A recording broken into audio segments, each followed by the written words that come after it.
everyone, I am back for part 2 of making a junk journal in one day.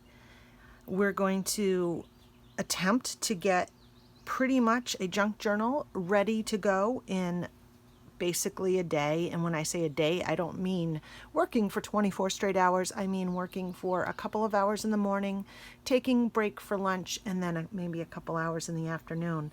So, you know, technically, if you wanted to push through, you could maybe do it in a long afternoon. We are starting, just to review, with a Readers Digest Condensed Book, which gives us the ability to skip over a lot of the cover making process, which takes a lot of our time. If you want more information on this, go back to video 1. I won't repeat it here. I will say, though, that I realize that people in other parts of the world may not be able to get these books, but there are plenty of beautiful books with beautiful covers you can use. I like these because I know they're a go-to for me, but there are plenty of really nice old books with pretty covers that maybe the insides aren't so great. Children's books are great. Different genre of children's books like Nancy Drew and the Hardy Boys and the Bobbsey Twins. They all have very vibrant, pretty colors, and they have great subject matter to start a book with. And I think a lot of those books have interesting end papers as well. So I am using a Reader's Digest. That is what makes this process a lot quicker and great for a beginner, but there are other books out there, and if you want some ideas, leave it in the comments below, and I will get you some ideas of some other great books that you can use, or share some in the comments below for other people, especially those who are living in other places in the world. There may be some books I don't know of that you may know of, so sharing below helps our community have resources that helps us all move forward. So that would be awesome.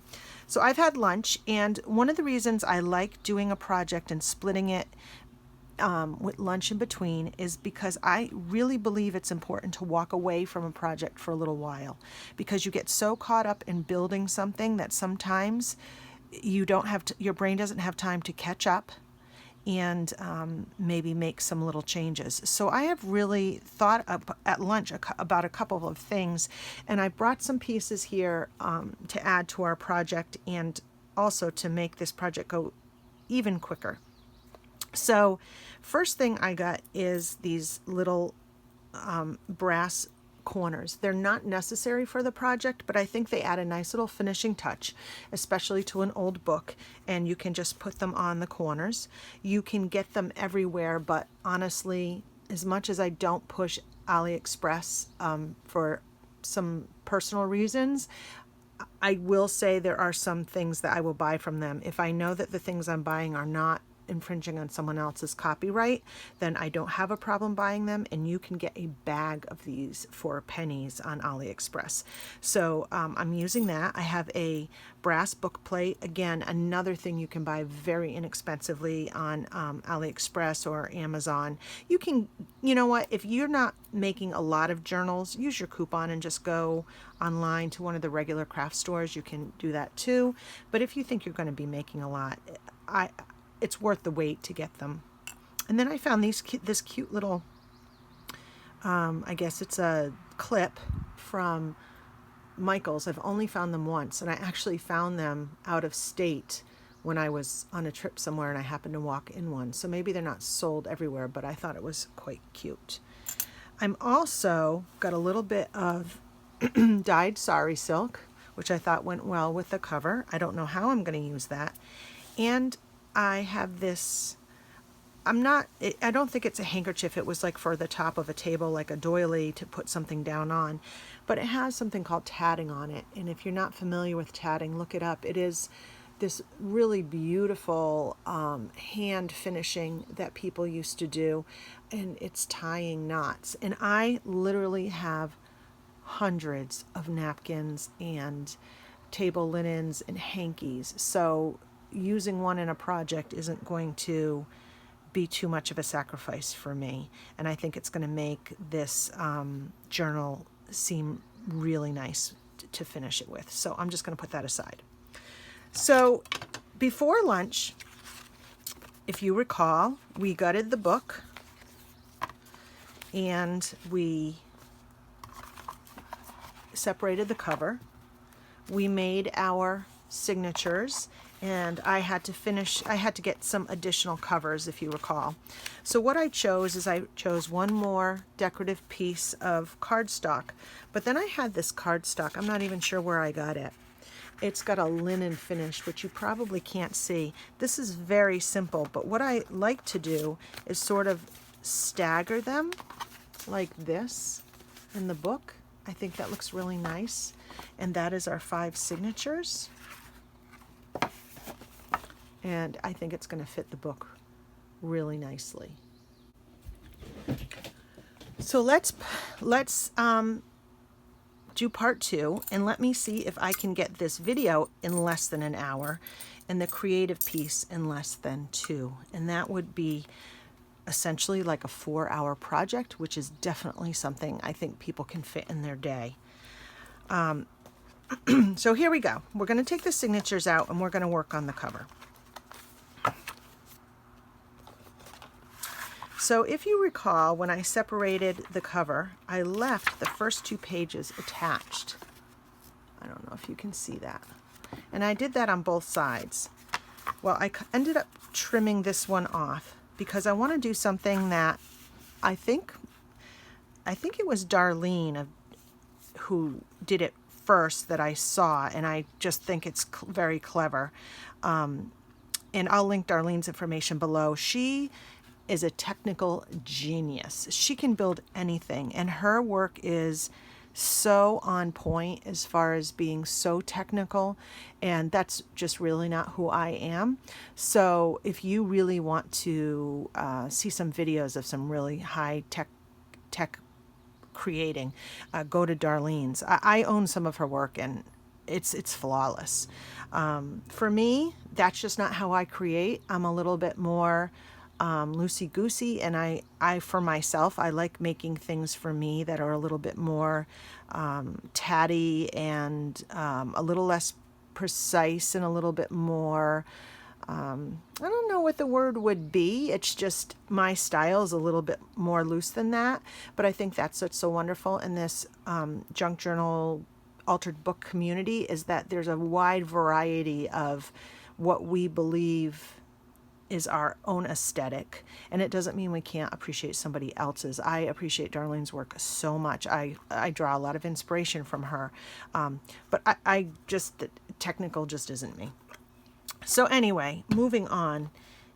This is just a piece of cardboard. I got some from some packaging. It's just, I cut it just so that it fits in here, and that's just going to give this spine, which we know is 70 years old or 64 years old, just to give it a little bit more stability.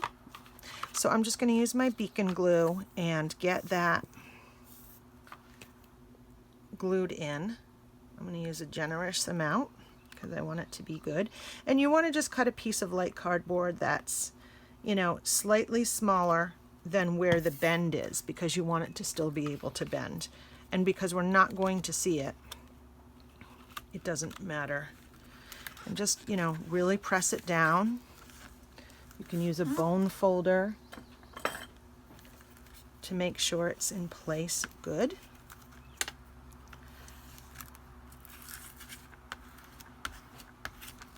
Okay. So one of the things I said Darlene do the first time, and it was like one of those moments where it kind of blows your mind because it's so simple and you're like, why didn't I think of that?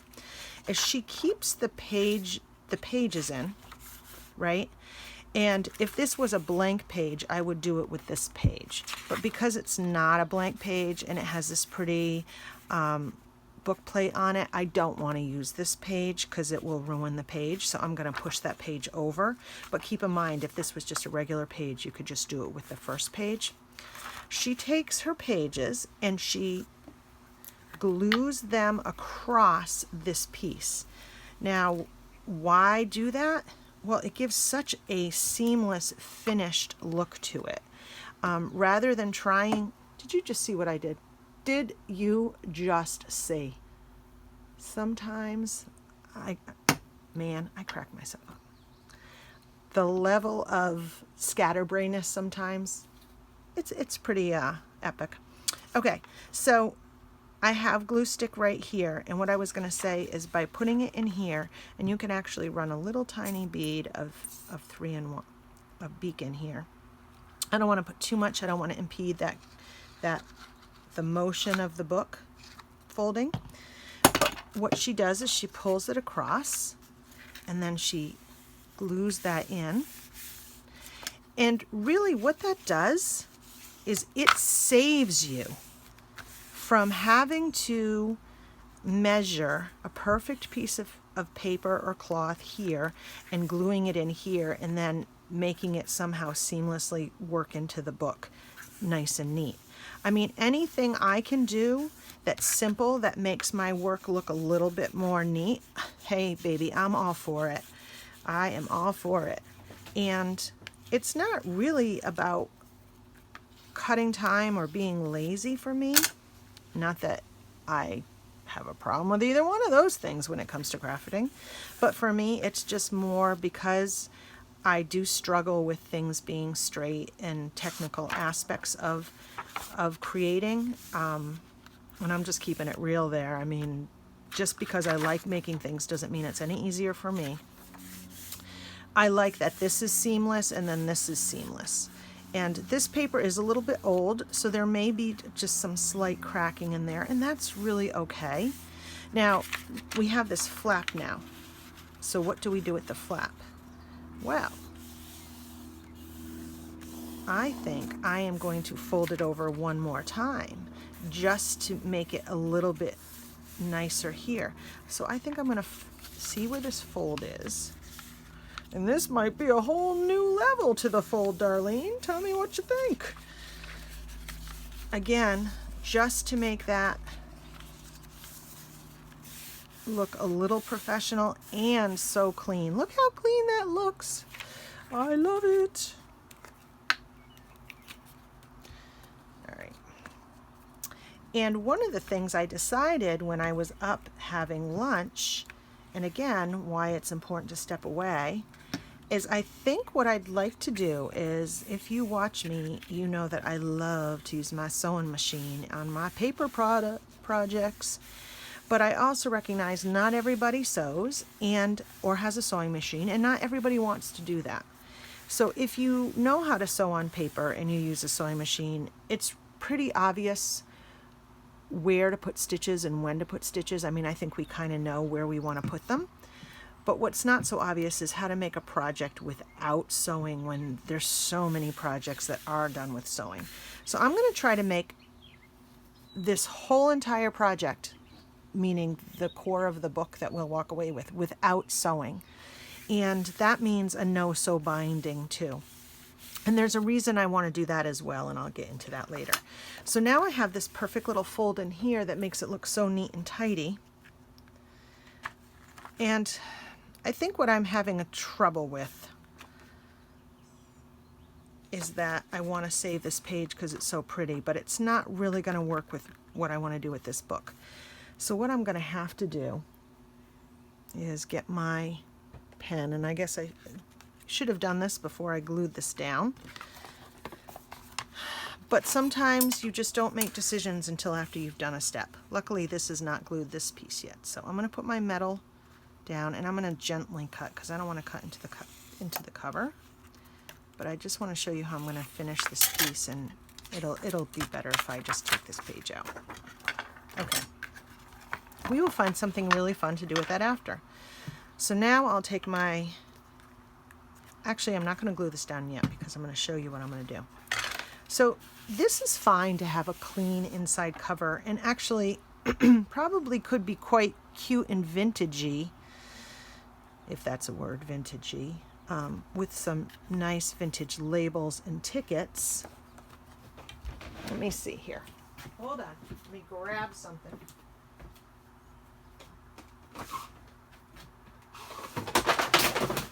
Oh, for the love of Pete! Yep, I just dropped an entire thing of paper.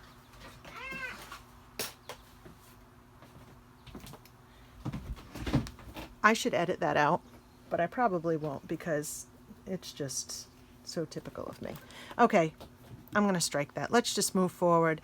I think I'll do another one with maybe a more tatty inside another time. I just want to move forward on this project. But what my idea was that I was looking for when I just dropped that entire thing was I have a little tin of tickets and stickers and things like that, and I was thinking maybe just a few well-chosen stickers and stuff would be really cute in here. And it would, but that would require me going to get them and find them and then figure it out. And we're on a mission to get a junk journal done in a day. So I will save that for later. So I have just cut 2 pieces of paper that fit right in here as an end paper because I thought it would be nice to have a little bit of a decorative end paper. So what I think I'm going to do is, because I have this edge here from the paper, I think what I will do is I will put also a little piece of lace. So I have this beautiful vintage hand-done lace that somebody made by hand, and it's just the same color as this, which is beautiful, and I can just put that right in there like that and finish that side. So let me do that. I am going to take my glue and glue in my end pages and then put on the lace, and I will do that quickly.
So watching that, you may have a couple questions.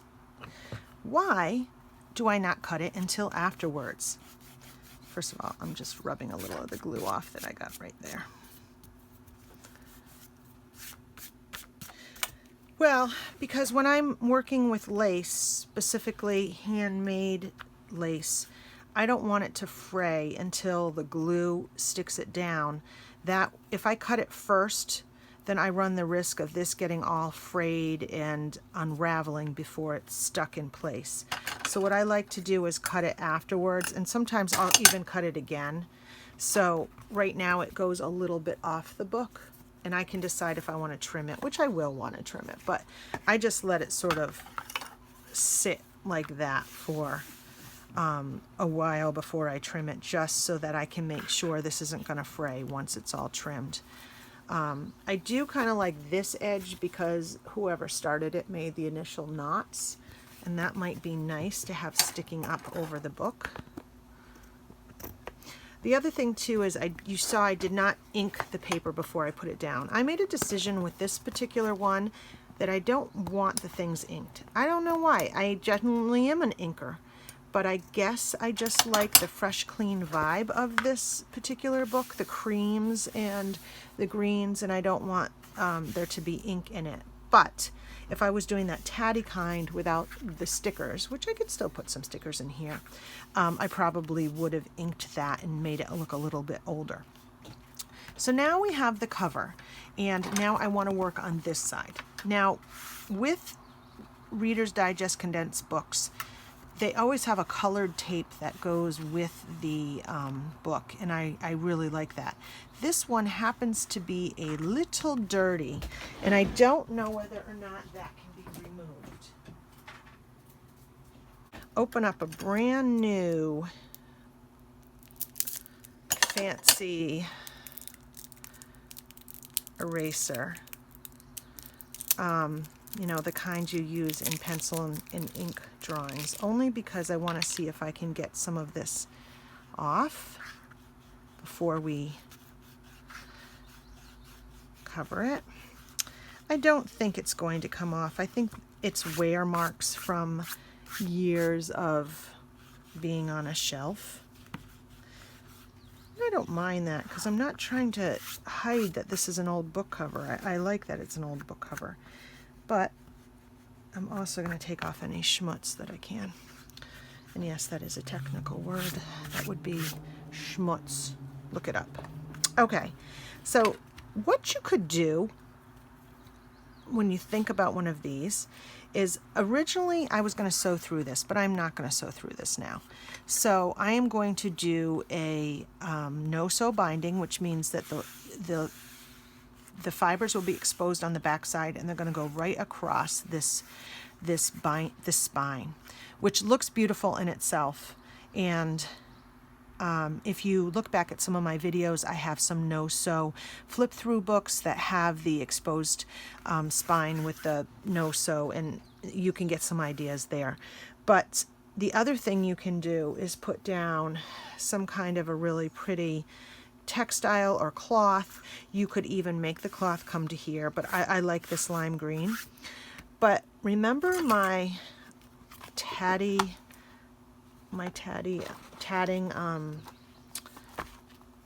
linen? I thought it would be nice. I had this little tiny one too. I don't know what one does with something this tiny. Maybe a bud vase.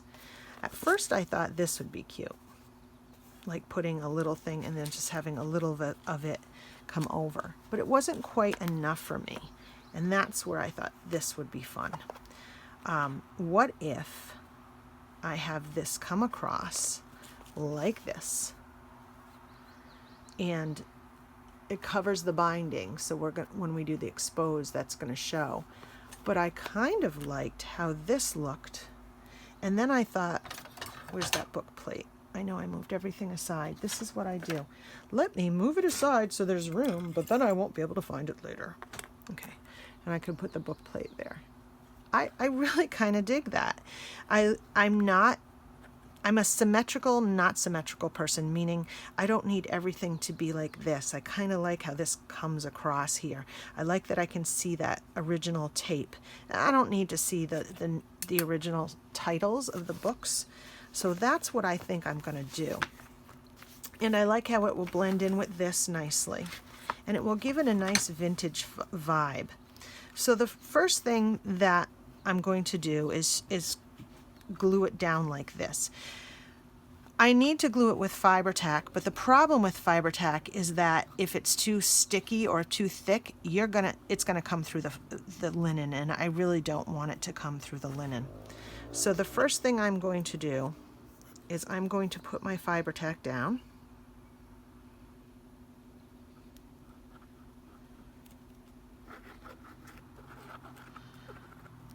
And then I'm going to use my finger to push out all those globs and bubbles, because I want my textile to stick, but I don't want it to bleed through.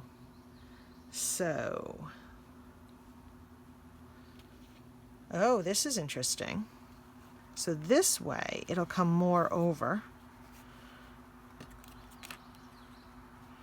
Is it a perfect square? I don't know if it's a perfect square. Meanwhile, my glue is drying. It is not quite a perfect square. So that means one direction it's going to come over more than the other. But see, these guys don't fit as well. I think I have to go this way. All right.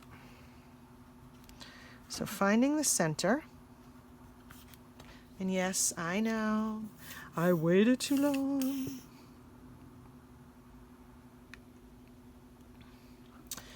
Well, that little bit of glue will make the spine even stronger. Okay. So what did we decide? This way. So I need to line it up perfectly. There's 1, 2, 3, 4, 5, 6. So I need to get these guys, these two, right in the center. See, for not being a technical person, I do care about the details.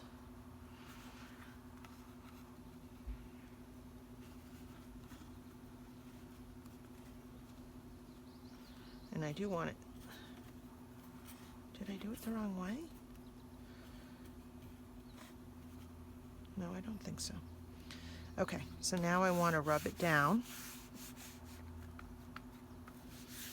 And see how it's not coming through the linen? It's just really flat. You want to make sure you're doing that when you're working with all sorts of like lace, things that have holes in it, because that fiber tack will go right through and then you will see it.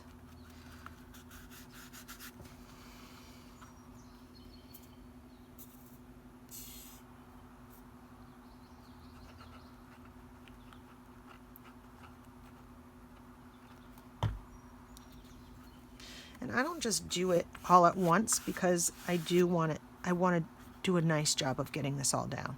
So now for the tatting part, it's the same thing. I'm going to spread it nice and thin so it will tack it down.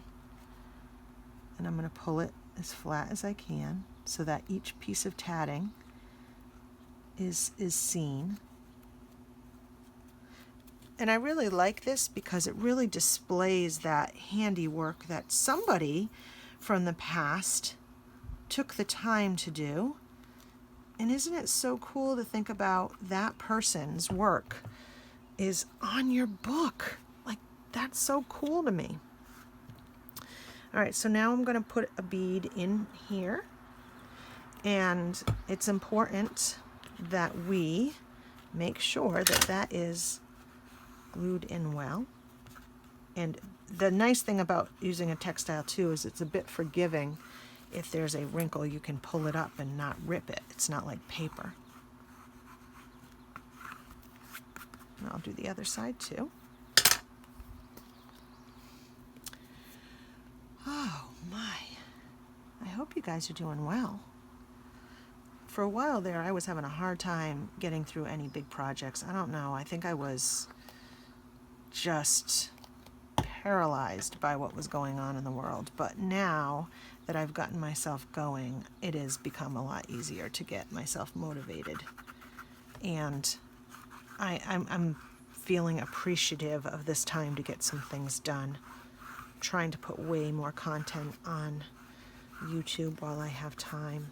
I am not doing my usual summer job because of COVID. I teach classes to children. I do a lot of clay classes, and I do a lot of magic. Like, not magic like is in, you know, magic tricks, but in like more like I do wizard camps. We make magic wands.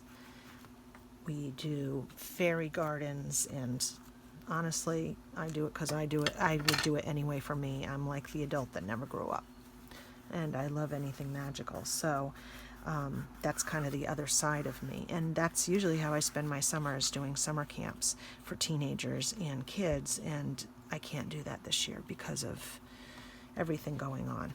Okay, so now that I have this in place, I'm going to now slowly work this side. So I will, I don't know, maybe I'll speed it up. Maybe I won't. Depends what I have to talk to you about. If it's super boring, then you won't even hear this. All right, and again, I got to lay that flat and take my time. There's something very therapeutic about this too. So it's funny, you know, I would say that my clay and my magical things that I do, my polymer clay and my whimsical side, that was more business. And not that I don't love doing it. Obviously I do, or I wouldn't be doing those classes. But there's this other side of me that's very adult and loves old stories about people and and not magic, the good, the bad, and the ugly of what it was like to be, especially a woman in different times. And I've always loved paper. My father was a technical artist, and I was a graphic artist for a while, and I love fonts and writing and all that kind of stuff. And I've always kind of been drawn to pictures and words together. So I've always collected old books and paper and things, not knowing what the heck I was going to do with them. And I totally got sucked in by the scrapbooking fad and never made one scrapbook because it just really wasn't, I think, what I was looking for. I'm not a rules person. And again, I've already established I'm not one who enjoys the technical sides of things.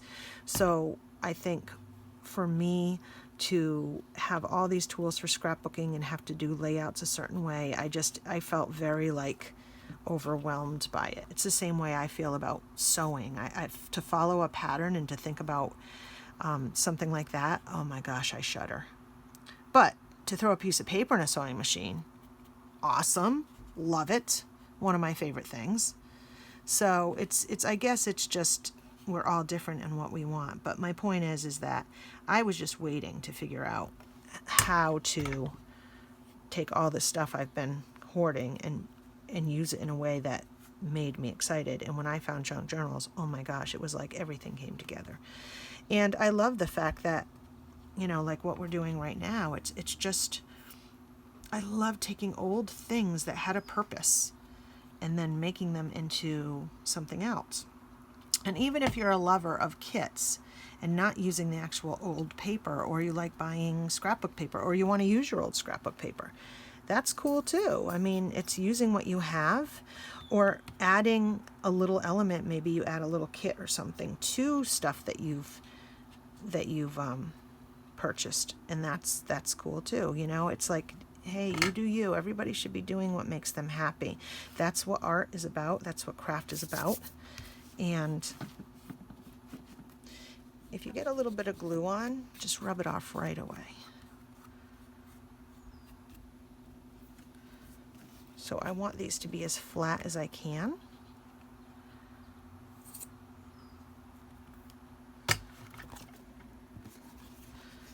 I kind of really love that.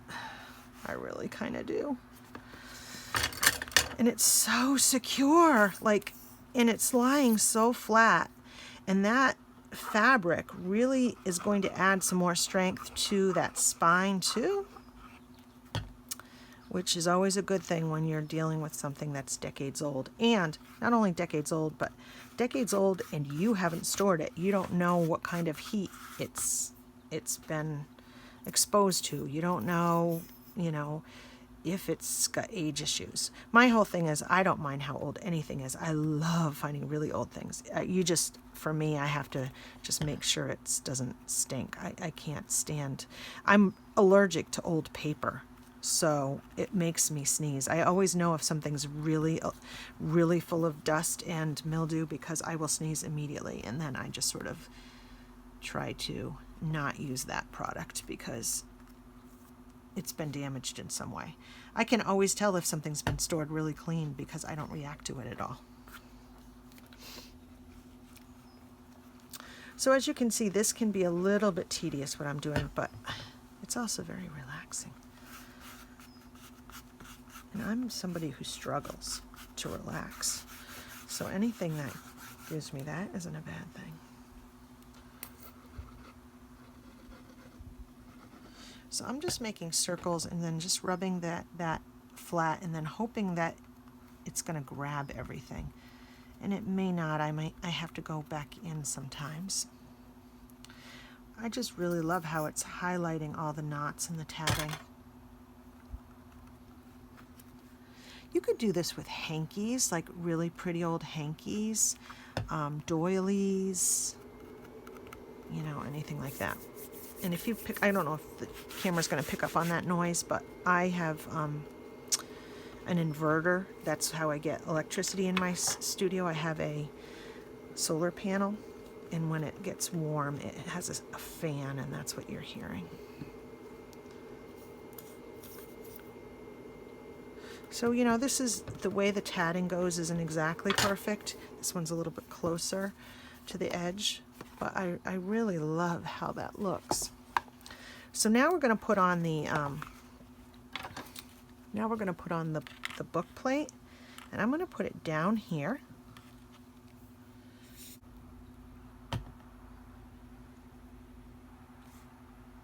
And if you notice, book plates, they sometimes are called drawer, maybe for drawers too. They have this little hole for their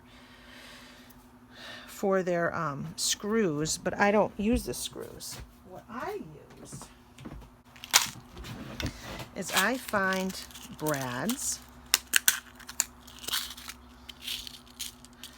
and since our corner plates are going to be brass, I'll use these. And what I do is I spill them everywhere. That's what I do. I take the brads and I cut the little metal piece off.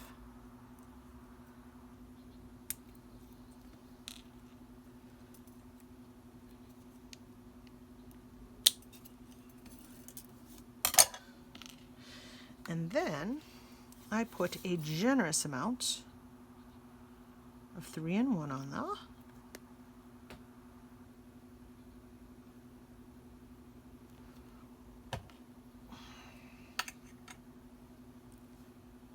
And then I put it in place and hold it down in the little hole for a few seconds. There's nothing worse than for a manicure, not that I get professional manicures, than 3-in-1 glue. Whatever's in it, I guess it's acetate or something, eats right through. So if you have a pretty manicure, just know you need to be careful with the 3-in-1. Okay, so then we have our little, as my grandmother would have said, pitons right there. Okay, so I don't know if I'll be adding something more to the cover, but right now I want that to dry, and I'm like really digging that. So I'm going to put that aside for now. So now we're going to go back to our signatures, and we are going to just talk a little bit about the binding method and why I'm thinking this would be a great binding method for us. So I have my 5 signatures. I think I wanted this one top. When you do a pamphlet stitch, as many people know how to do, you would make holes in here with an awl, and then you would do a pamphlet stitch and sew this in, and you would sew that actually down into the binding of the book so that they were all permanent and they would not move. What I like about having a non-sew is that you can take pieces in and out of the book as needed. And because we're making one in one day, I would like the ability to maybe go back in and do some decorative work on these pages, or make it a working book. Yes, I just flipped this around because I noticed I think this should be this way. I know, I'm totally distracting myself as I'm talking. But so there's some really pretty elements in here that I would probably like to do some more decorative work on, but if we worked on every page of this book, then this would not be a junk journal in a day. This would be a junk journal in a week or more. But we want it to be a junk journal in a day, so I want it to be a journal that, let's say you need to make a gift, or you're going on a trip, or you've just started a garden, or you want a monthly, or you want a yearly. You want something that you can start working in right away, that we can make a journal in a day. And then all of these papers and pages are available to start working in. And you can add to it. So that is very attractive, especially pairing with a one-day journal, because you can start working in it like the next day. And the other really cool thing is there's a lot of really talented people within our community that do specific things. Like my friend Angela, who has literally 20 videos on tags. And here's that scatterbrain again. I'm going to think I'm saying envelopes with Angela 100 times, and I just continue to say the word tags. So every time I say tags from moving forward, I really mean envelopes. Angela does lots of lovely things, but she literally has 20 some odd envelope videos you should check out. Now back to the program. So if you want to make tags for your journal, then your journal's all set. And then we have scraps left over from making this project, and you go to Angela's channel and you make some tags. Or you go to Artie Mays, or you go to Tracy Fox, and you make these beautiful things to incorporate in your book. Or you go and you decide this is going to be a technique book. I'm going to make a junk journal, and then I'm going to go to different channels and try different techniques on different pages. And then you have a collection of ideas and techniques in one book that you can use as a reference piece moving forward in your bookmaking journey, if that makes sense. So now we're pretty much dry, and I want to start with that binding. Okay, so I have this jute rope, and what we're going to try to do is make sure we can go around 6 times. 1, 2, 3, 4, 5, 6, and then a little extra because I want to be able to tie it. So that's kind of how you measure how much you need. Okay, so I'm going to do this really slow because sometimes it messes with your head, or it messes with my head. I have my measured piece of twine, and I want this to be kind of a long tail. So I'm going to make it like the length of the book. Let's call that the length of the book. I'm going to take a clip. If you have an extra person handy, they could be your clip. I'm going to clip that right there. Okay. Then I'm going to start wrapping. And see, I'm wrapping from underneath. So I'm going 1, 2. See how much room I'm giving in between? 3. Oops, I lost my... And what I didn't mention to you is I kind of pulled my string across so that I'm wrapping over that string. It's underneath. So that's 3. 4.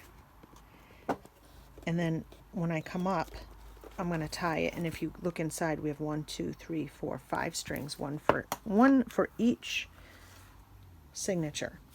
So now you're going to lay it down, and before you tie it off, you're going to separate your strings and make sure they're kind of even across the back of the book. And we want them taut, but we don't want them so tight that they start pulling on the binding. And what I mean by that is we want our strings to be tight enough to hold in our signatures, but we don't want them pulling on the bottom and the top to the point where they're cutting in. So now we have this string that's underneath these 4 strings, and then we have the end of our string, which is, we just went around our 5th time. So if I pull on this, it's going to start gathering these strings, if you see. See how it starts pulling them together? That we want that. So I'm going to come up with this string, and this is where I'm going to go slow, and you need to sort of follow along. We pull this string so it's gathering. And we put this string under all of them going the opposite way. So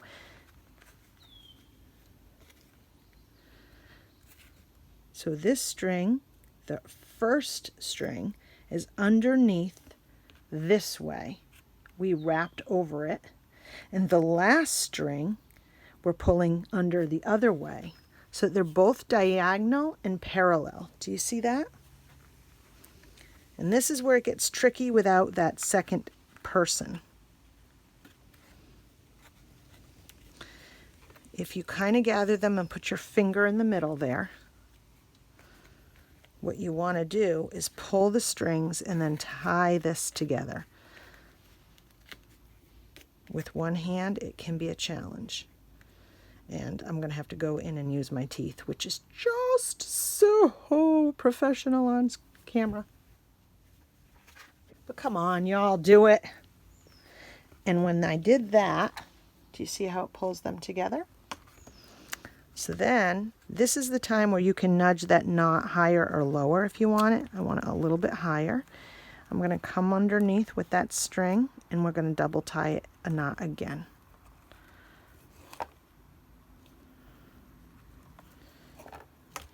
And then I'm going to make the strings kind of splay out evenly, like that.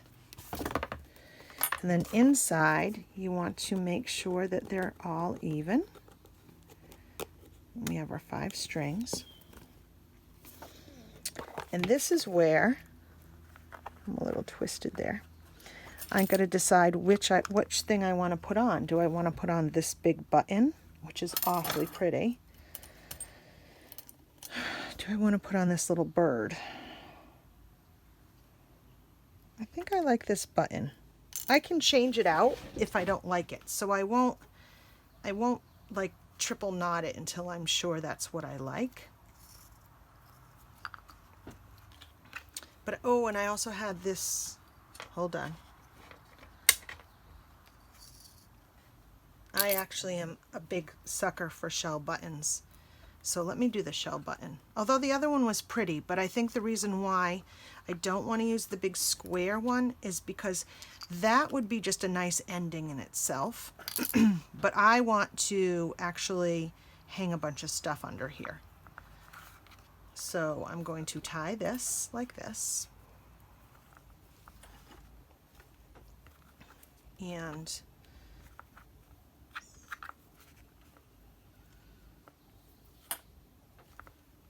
you can actually leave some tail coming out of that to hang some things on.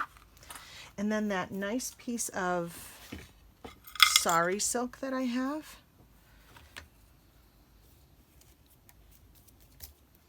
I think what I'm going to do is I'm going to tie this off on it underneath the button.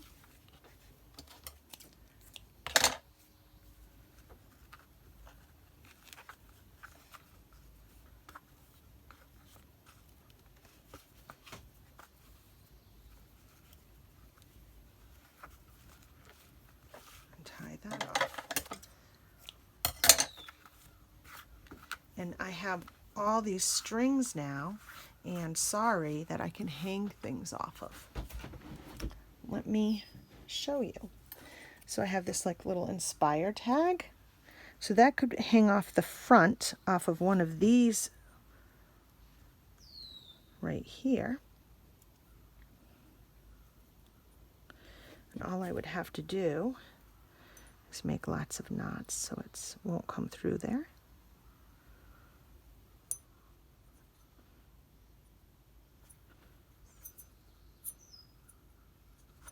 And now that will hang down there like that. I can hang this little pink rose. Would be very cute. I love making this part. This is like one of the parts I love the most, is going through all my little doodads and hanging fun things off of them. New and old. Like that button is old, but obviously these are new. So in this particular case, I might just take the rose and put it on the sari silk.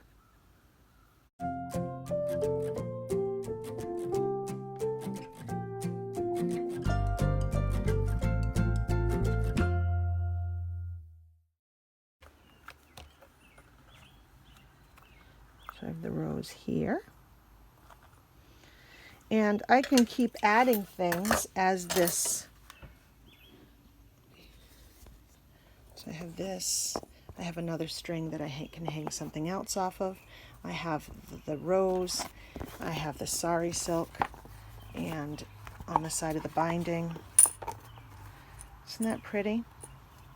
And we can keep adding things, but we're just going to keep moving forward because that's the fun part that you can keep doing as you go along in your book.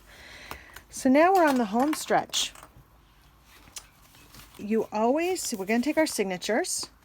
Oh, I didn't do this yet. I didn't do my, my book corners.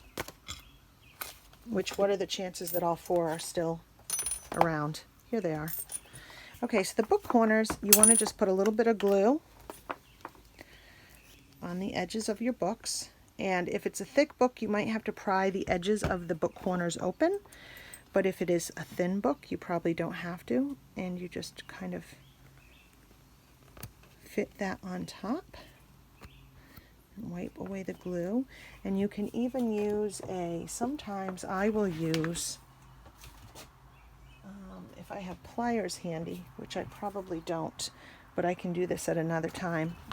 I just give them a nice squeeze. But if there's glue on them, it should be fine. We're just going to throw a little bit of glue and finish up these corners.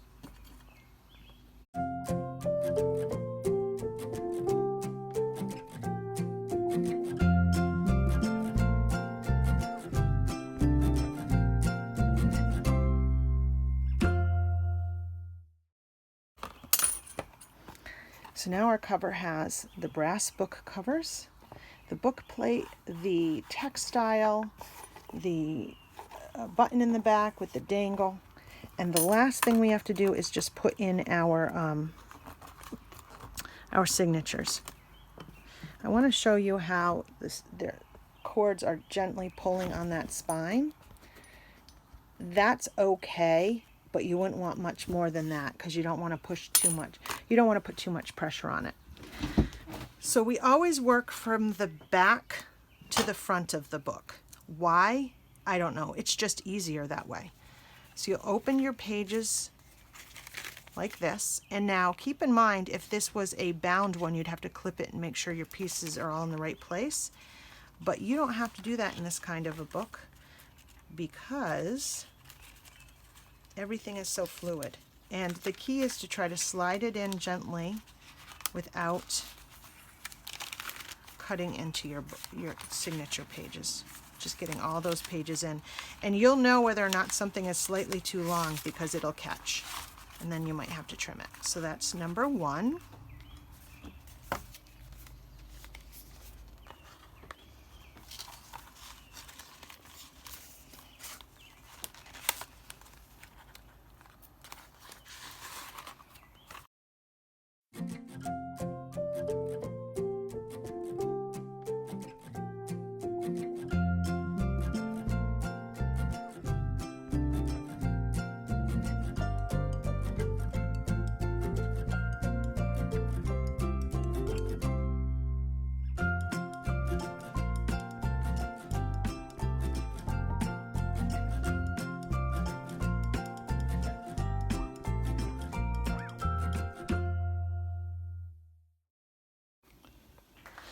So here we have it, our junk journal. If I look at my watch,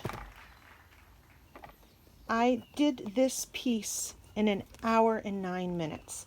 Now, I had a few things pulled, yes, and this wasn't my first time doing it. So yes, it went a little bit faster than what you might do. But I think it's so fair to say that you could do this piece in a couple of hours.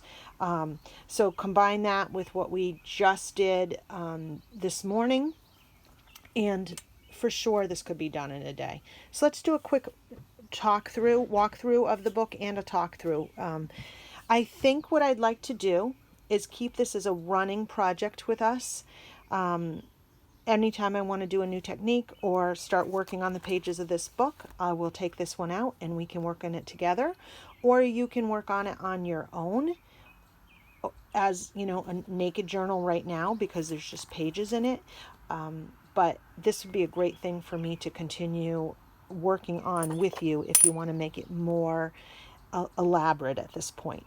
So let's just go over what we have. I love the way the front looks and this back, the spine. I think it's very feminine and pretty. I like how this looks on the back there.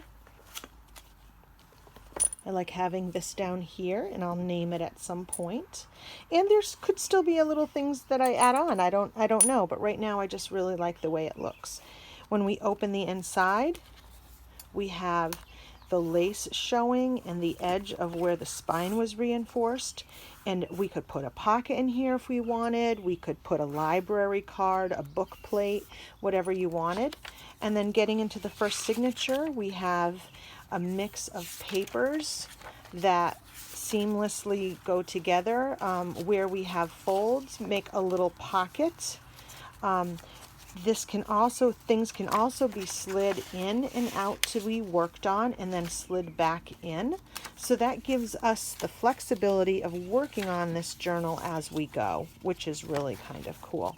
Then we have our second signature, very plain, and again, who knows what we'll do with that. Then we have, see how the pages can move up and down. We have our combination of papers in the second signature. And this is very sturdy. It's not like it's floppy in any way. I have this little, oh, I guess I don't have that little flip. Some more papers. Signature 3. We have this here that can be made into a pocket. We have this piece that I'm still not 100% sure what I'm going to do with, but when I pull it, I can pull it out and work on it and slide it back in, which I really like.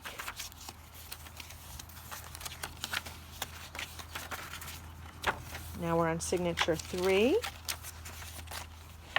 Again, this card I want to alter a bit, but we have time to go and do that.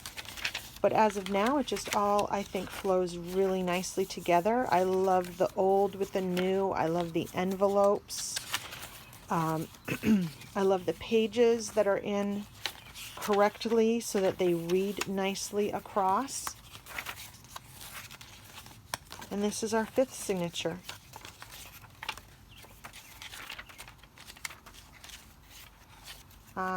I will get the page count of this and put it in the box below, but I think we averaged 7 per signature. So let me see if we can do math here. Maths are challenging for me. So if we did 7 signatures at 7 pages each, we have 2 sides of each, 4 sides for each page. So 7 times 4 is 28, so that would make it like 125 plus page book if I did my math right. Correct me if I'm wrong. It fits really nice right now. It has room to chunk out. One of the things that we can do in the future if we want is we can put in a post and make a closure here if it starts getting big. You could wrap it in sari silk if you wanted to close it that way. That's something we can work on in the future. But right now we have a fully functioning over 125 page junk journal with a variety of pages and some textiles and a dangle in one day. And you were a part of it. And I thank you so much for joining me. I hope that this is helpful. I hope this gives you a place to start if you've never altered a book before, because this is the basics of how it can be done and how it can be done quickly. I enjoyed my time with you. I hope you'll join me as maybe we work more in this book in the future. But for now, let's call it a done deal. Bye.